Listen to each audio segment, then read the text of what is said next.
잠깐 기도하겠습니다. 사랑하는 하나님 고맙습니다. 세상에 많은 방법이 있는데 하나님 저희들 세상의 방법 취하지 않고 하나님 전으로 달려왔습니다. 주님, 이 시간 우리가 주님 앞에 나아가 기도할 때에 주님 친 찾아와 주시고 길을 열어주시고 주의 뜻 알게 하여 주십시오. 또 말씀을 함께 나누려고 하는데 이 시간 아무것도 드러나지 않게 하시고 오직 당신의 마음만이, 우리를 향한 당신의 그 뜻만이 풀어지는 시간 되게 허락해 주십시오. 감사드렸고 예수님의 이름으로 기도드렸습니다. 아멘. 네, 매일 잘생긴 목사님과 함께 하시다가 오징어 같은 제가 올라왔습니다. 한 달에 한 번 정도 목사님께서 함께 말씀을 나누자고 하셔가지고 그렇게 서야 될 것 같습니다. 오늘 함께 하실 말씀은 제목은 하나님을 아는 삶이란 이런 제목으로 함께 나누고자 하는데요. 호세아서 6장 3절 말씀인데 제가 읽으면 되겠지요. 그러므로 우리가 여호와를 알자, 힘써 여호와를 알자. 그의 나타나심은 새벽빛같이 어김없나니 비와 같이 땅을 적시는 늦은 비와 같이 우리에게 임하시리라 하니라. 제목을 다시 한번 말씀드리면 하나님을 아는 삶이라는 제목으로 함께 나눴으면 합니다. 이 안다는 말이 되게 영어든 한국어든 어떤 언어든 뉘앙스가 참 다양한 언어인 것 같아요. 안다고 했을 때 1차원적으로 내가 저 기타를 안다, 저 의자를 안다, 이런 직관적인 뜻이 되기도 하지만 내가 전도사님의 마음을 안다, 목사님의 마음을 헤아린다고 하는 이해한다는 뜻도 되고요. 또 뭐가 있을까요? 안다, 동의한다는 뜻도 되겠죠. 동의하는 뜻도 되겠고 기타 여러 가지 뜻으로 아는다라는 표현을 쓸 수가 있는데 누구죠? 베이컨이라는 철학자는 이렇게 했잖아요. 아는 것이 힘이라고. 뭐 안다는 게 힘인데, 안다는 것이 능력이 될 수 있는데 하나님 그 안다를 어떻게 우리 가운데 풀어내시는지 한번 이 시간에 함께 나눠봤으면 합니다.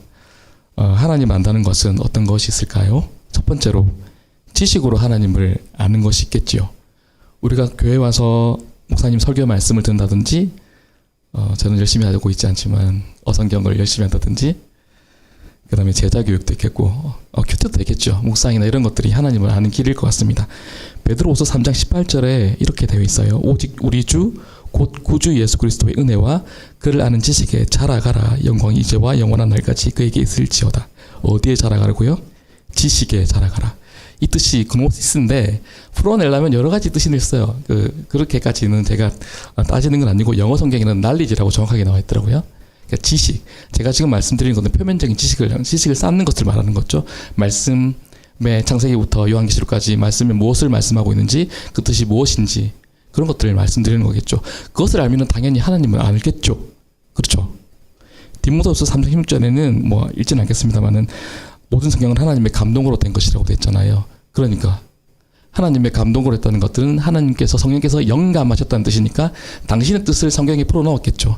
당연히 말씀을 우리가 잘 들어야 되겠죠. 교회에 와서 하나님 말씀을 듣는 것들이 사사로운 일이 아니라는 거죠. 우리의 뜻과 의지로 100%는 알지 모르겠지만 교회에서 함께 말씀을 읽어 나가는 어성경이 우연은 아니겠죠.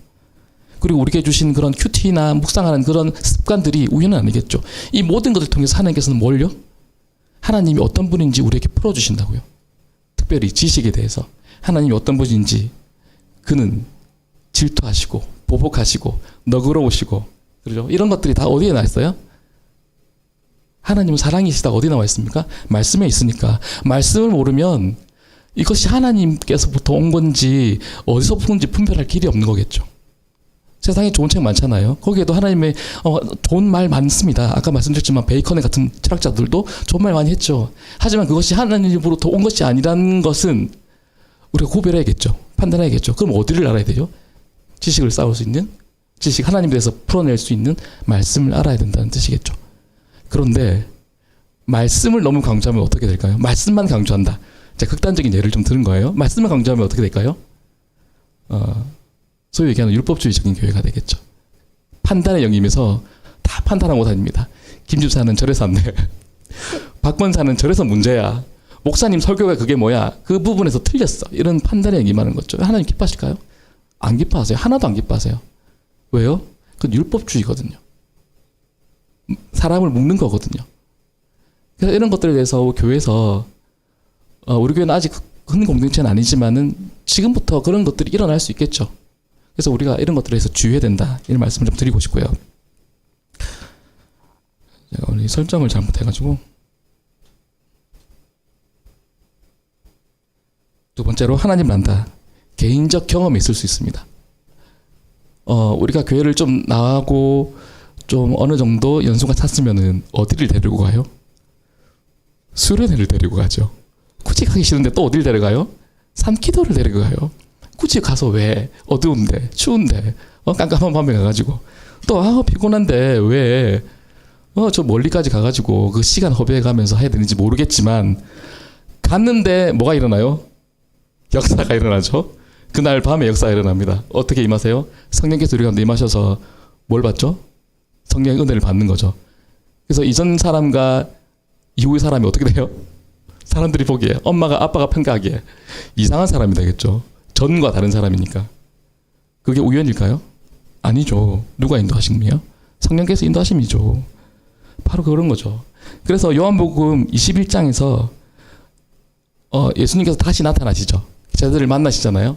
베드로 어떻게 해요? 되게 웃긴 장면 있잖아요. 겉옷 입고 물에 뛰어들죠. 예수님을 경험했던 사람이니까 그 경험하고 싶어서 만나고 싶어서. 그래서 뒤에는 어떻게 나옵니까? 베드로가 예수님께서 고기 구워주시고 밥 차려주시면서 이렇게 물어보시죠. 내가 나 사랑하니? 세 번이나 물으시잖아요. 말 못하고 제대로 말 못하잖아요. 그렇게 사랑합니다 나와 있지만은 얼마나 부끄러웠겠어요. 제가 뭘 말씀드리냐고 하면 주님을 경험하셔야 된다고. 그게 하나님 아는 거라고. 그래서 우리는 어디 나와야 돼요? 금기하를 나와야 됩니다. 금기하. 뭡니까? 금요기도 하모니. 그리고 어디에 나와야 돼요? 교회의 주님의 전으로 나와야 되죠. 그래서 뭐 해야 돼요? 하나님 음성을 들어야겠죠. 각자에게 주신 하나님 음성 있어요? 없어요? 있다니까요. 있다니까요. 하나님은 스페셜하세요. 우리가 스페셜하시기 때문에 하나님도 스페셜하세요. 다양한 방법으로 하나님의 다양한 하나님의 지혜와 방법으로서 우리에게 역사하셔서 주님이 우리를 만나주십니다. 그래서 이렇게 말씀드리면 좋을 것 같아요. 안 나오는데? 스펙이 아니고 스토리로 갔으면 좋겠어요. 스펙이 뭐예요? 남자들이 좋아하는 겁니다. 설명서죠. 스페시피케이션, 사양서.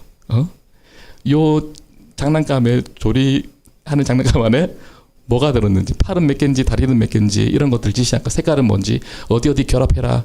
이거 어떤 기능을 한다. 이게 어디 나와 있어요? 스페시피케이션, 사양서에 나와 있잖아요. 우리는 이것에 익숙해져 있어요. 스펙만 가지고 있다고 하나님을 아는 건 아닙니다. 하나님 어떤 분인지 내가 문자적으로 내가 입으로 말할 수 있다고 해서 그 하나님을 다 안다고 말하면 맞아요, 안 맞아요? 큰일 납니다. 큰일 난다고. 하나님을 3분의 1만 경험할 수밖에 없을 거예요. 그래서 저는 이렇게 말하고 싶어요. 스토리로 하나님을 만나고 있으면 좋겠습니다. 스토리로. 스토리가 뭐예요? 내 이야기죠. 에피소드죠. 살아가면서 신앙생활하면서 제일 불행한 사람이 뭐냐면 지식은 많은데 하나님을 경험한 적이 없는 거예요. 이게 하나님께서 임하셨음에도 불구하고 차마 깨닫지 못하는 거지요. 저희 가정이 쉽지 않은 시간들을 지나가고 있어요. 있는데 참 놀라운 일들을 많이 겪어요. 어디 다 내놓을 수는 없지만 쌀이 부족하면 쌀 주시고 정말 그래요. 옷이 부족하면 옷을 주세요. 이것도 기도했는데 저희 처형이 한두 장이 아니고 한 다발을 줘요. 예, 이런 일들을 제가 사사로운 일이라서 말하긴 그런데 금요기도회니까 제가 말을 합니다. 그래서 이런 것들이 우리 안에 일어났는데 이것들이 작은 일이든 큰 일이든 우리에게 하나님께서 개입하고 싶어 하세요. 만나고 싶어 하시고 나랑 같이 사귀고 싶어 하신다고. 나와 같이 이야기를 만들어 가보자. 우리가 매일같이 읽었던 만화책이나 혹은 드라마나 봤던 드라마나 소설에서 일어났던 일들이 그런 애틋한 주인공과 주인공 사이에 있을 러브 스토리를 하나님은 내 삶 가운데 나와 함께 경험하길 원하신다는 거죠. 그래서 저는 이렇게 말씀드린 거죠. 스토리로 하나님을 알았으면 좋겠다. 그래서 두 번째로 뭐라? 하나님을 아는 것은 개인적 경험으로 하나님을 알 수도 있다. 세 번째로 이것은 조금 다른 개념인데 행함으로 알 수 있어요. 계명을 지키고 그 윤리적인 방법으로 순종함을 통해서 하나님을 알 수가 있어요. 안다고 할 수도 있고 알 수도 있어요. 요한일서 2장 3절에는 우리가 그의 계명을 지키면 이로써 우리가 그를 아는 줄로 알 것이요. 여기서 안다는 것도 여러 가지도 풀어갈 수 있지만 정확하게 나와 있어요. knowledge라고 영어 성경에 나와 있습니다. 계명이란 게 뭐예요? 요한 1서니까 요한복음을 따라가 보면 뭐가 있어요? 이웃을 사랑하는 것에 대해서 말씀하시고 계시죠. 이웃 사랑하는 방법이 뭐 한두 가지겠어요? 이웃을 사랑하는 그것과 더불어서 말씀에서 우리에게 말씀하고 계시는 행하기를 원하시는 그 모든 것들을 포함해서 행함에 들어가겠죠. 교회 와서 왠지 마음에 주보를 좀 접고 싶은 마음이 생기면 그 성령께서 주신 마음 맞죠? 행함 맞잖아요. 행함에 순종하는 거잖아요. 그런 것도 될 수 있고 또 뭐가 있을까요? 사사로운 거에서 상관없어요. 이 거창해야 될 필요 1도 없잖아요. 그죠? 교회에 쓰레기가 떨어져 있으면 죽고 싶은 마음, 아니면 그렇게까지 안 가도 가정에서 엄마에게 조금 사랑한다는 말을 해주고 싶고 안아주고 싶은 마음, 뭔가 좀 결핍이 되어 있는 어떤 사람을 만났을 때 그것을 도와주고자 하는 마음은 누가 주동하시는 건가요? 성령께서 주동하시는 거죠. 오늘 말씀에서 어떻게 나와 있냐면 우리가 그의 계명을 지키면 이로써 우리가 그를 아는 줄로 암이라고 나와 있어요. 이것에 대해서 많이 강조하지 않는 것들이 문제인 것 같아요. 이 시대에 머리가 굵은 사람도 많고 성경을 체험한 사람도 너무 많은데 진짜 솔과 발이 되고 예수님처럼 그죠? 허리를 숙여서 발을 씻는 사람은 없는 것 같아요. 드문 것 같아요. 없진 않겠죠. 소리 소문하면서 할 수는 있겠지만은 하나님께서 오늘 우리 이 땅 가운데 지금 이 시대에 우리에게 원하시는 것들은 말 잘하는 사람이 아니고 뭔가 많이 경험한 사람보다는 행함에 있는 사람, 예수님의 말씀대로 그대로 행하는 사람이 우리 가운데 필요한 것이 아닌가 생각이 들어지더라고요. 야고보서에서 말씀하시는 그 말씀이 이신칭의에 맞다 안 맞다 별 말이 많지만 루터는 지푸라기 서신이라는 말까지 했지만 필요 없다고 말까지 했지만 저는 100% 맞는 것 같아요. 왜냐하면 하나님을 사랑하는 그 사람의 이면은 동전의 양면과 같이 겸손할 수밖에 없고 행할 수밖에 없고 베풀 수밖에 없고 흘려보낼 수밖에 없는 것 같아요. 내 마음 가운데 성령께서 계속 추동하시는데 어떻게 안 할 수가 있겠어요?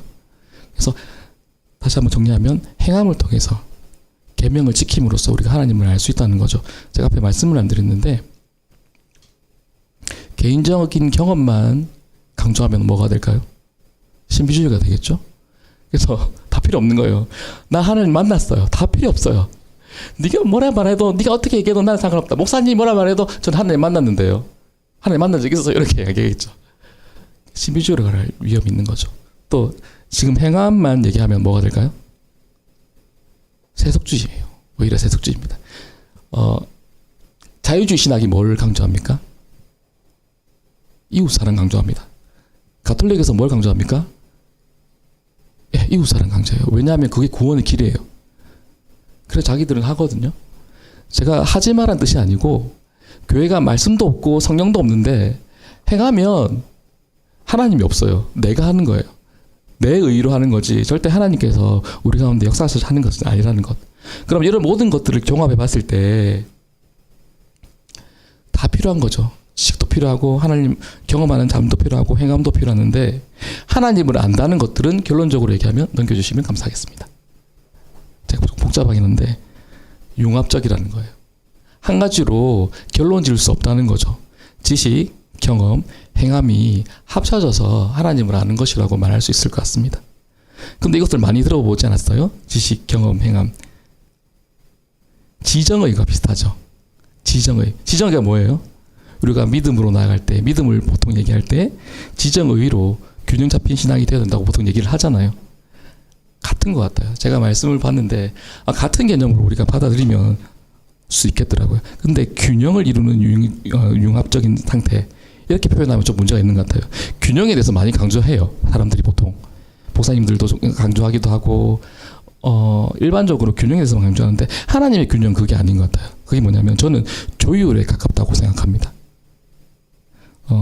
조금 이따가 다시 말씀드리겠지만 하나님을 안다는 것들은 다시 얘기하면 믿음이 성장하는 것과 같은 개념이고 또 지정의가 융합된 상태랑 같은 것이라고 말할 수 있을 것 같습니다. 제가 옆에 그림을 그려놨는데 많이 봤죠? 교회도 있잖아요. 뭐예요? 이퀄라이저잖아요. 이퀄라이저가 그냥 제로에 있어요. 제로에 있는데 하나님께서는 우리를 어떻게 하세요? 각자에게 맞게, 각자에게 필요한 대로 하나님께서 뭘 해가시는 거예요? 조율해 가셔서 다른 모양이 나오는 거겠죠. 75억이면 70억개의 조율된 하나님의 사람이 있겠죠. 이 땅 가운데. 그래서 하나님께서 God made me, 하나님께서 나를 만드시는 것 같고, 하나님께서 조율된 내가 뭐죠? 나가 하나님의 오리지널 디자인이 되어지겠죠. 우리 가운데 부족함이 뭐가 있는 것 같아요? 지식이 부족합니까? 하나님을 경험하는 삶이 부족합니까? 아니면 내가 이 모든 것들을 알지만 순종함으로 행함이 부족합니까? 하나님께서는 우리에게 지정의의 조율 과정을 통해서 부족한 것들을 채우시고 잘하는 것에 대해서는 더 풍성하게 열매 맺게 하심을 통해서 우리 가운데 믿음이 자라게 하시고 하나님의 사람으로 조율되게 하시면서 결국 어떤 사람이 되어지냐면 순종의 사람으로 나가게 하시는 것 같아요. 어디서 알 수 있죠? 전 출애굽기에서 발견했습니다. 모세의 삶이 딱 그거더라고요. 모세가 애굽 사람을 살인하고 도망가죠. 들켜서.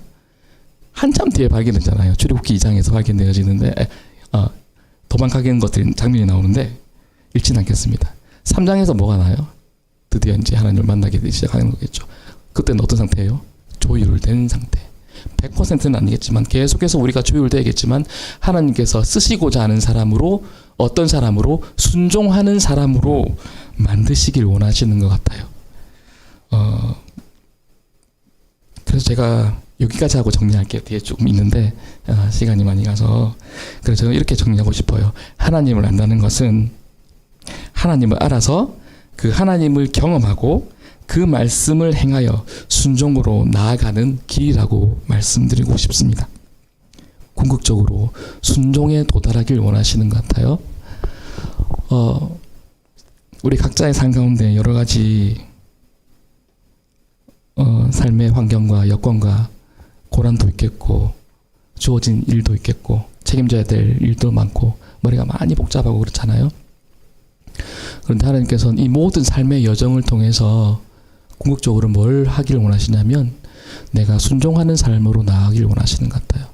그래서 뒤에 더 해야 되는데 이게 서두 정도인데 그렇게 해서 뭘 하시길 원하시냐면 하나님의 일을 우리를 통해서 나타나셔서 하나님의 다스림이 우리 삶 가운데 구현되어지길 원하시는 것 같아요. 고난이 없다면, 우리 가운데 힘듦이 없다면 우리 의가 살아서 하나님의 뜻이 우리를 통해서 드러나는 것이 아니라 내 뜻이 드러나겠죠. 그래서 하나님께서 어떻게 하시는 거예요? 연단하시고 소망을 발견하게 하셔서 나를 통해서 하나님의 뜻이 풀어질 수 있도록, 요한복음 1장에 나오는 세례 요한과 같이 세상에서 가장 하나님의 빛을, 예수님의 빛을 잘 비추는 그 한 사람, 비추는 그 사람, 내가 비추어지는 것이 아니라 가장 주님을 잘 비추는 그 한 사람이 되어지기를 주님께서 원하시는 것 같습니다. 그 다음에 넥스트라고 되어 있던데 그 다음의 삶은 하나님께서 풍성한 삶으로 이 땅 가운데 하나님의 다스림이 일어나는 삶으로 우리를 인도하시는 것들이 하나님의 궁극적인 목적인 것을 말씀을 통해서 발견하게 되어집니다. 요 얘기는 다음에 더 할 수 있었으면 좋겠고요. 오늘 이 시간에는 순종에 대해서 한번 같이 기도했으면 좋겠습니다. 우리가 하나님을 안다고 얘기하는데 우리가 얼마나 하나님 앞에서 그 암들이 하나님 앞에 순종으로 풀어지고 있는지 이 시간 함께 생각해 봤으면 합니다. 우리의 의가 드러난 것들은 아닌지, 또한 하나님의 뜻이 아니고 우리의 뜻이 세상 가운데 풀어지고 있는 것들은 아닌지, 내가 하나님을 안다고 하지만 아직도 교회 속에서는 내 의가 드러나서 판단하고 있는 것들은 아닌지, 내가 하나님을 안다고 하면서 오늘도 모든 말씀을 무시하고 내 경험을 가장 잣대로 삼고 있는 것들은 아닌지, 내가 하나님을 안다고 하지만 아무런 행함이 없는 삶은 아닌지, 그래서 조금도 조율되기를 원하는 것들은 아닌지, 조문도 조율되는 것에 대해서 하나님께 우리 마음을 내어놓고 있지 않는지 시간 돌아봤으면 좋겠습니다. 이 시간 기도할 때에 성령께서 우리 마음을 만지셔서 하나님께서 가장 기뻐하시는 가장 조율이 잘 된 그 한 사람이 되어져서 하나님께 순종함을 통해서 하나님의 뜻을 드리는 우리들의 삶이 되어지기를 이 시간 함께 기도하며 나갔으면 좋겠습니다. 기도하겠습니다.